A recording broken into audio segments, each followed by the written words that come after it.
خدمت اونرجان عزیز کلمه پرکاربرد سر اجرا میکنیم. انشالله بتونید در این کلمه هم موفق باشیم. بسیار پرکاربرد.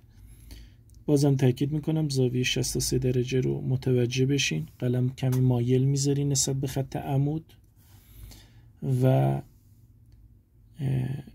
تقریبا تو ارتفاع 2.5 نقطه نسبت به خط زمینه میتونید اجرای خوبی داشته باشید.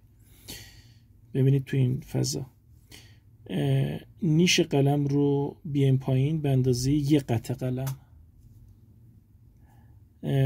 و بعد با نصف قلم حرکت تقریبا افقی رو داشته باشین. دیگه به صورت مایل نیست، باید این با نصف قلم نه تمام قلم دندونه دوم اجرا بشه. بعد شما پهنای قلم رو 1 قطع بیایم پایین به صورت مایل در راستای همین شروع حرکت. ببینید 1 قطع قلم و بعد اتصال دندونه سوم به صورت قوس ملایم کمی پهنا داره، انتهاش یه مقدار پایین تر از ابتداست، قوس بسیار ملایمی داره و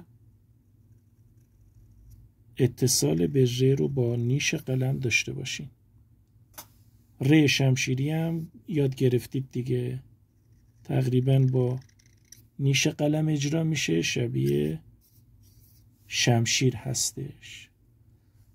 کلمه سر البته این کشیده هم داره که در کلیپ بعدی آموزش میدم که بسیار اونم پرکار برده. بس اینجا یه نقطه و نصفی تقریبا دندونه سومه و یه نقطه هم قرار بدیم با دندونه سوم با دندونه اول اختلاف سطح داره، مثل کلمه سراسر.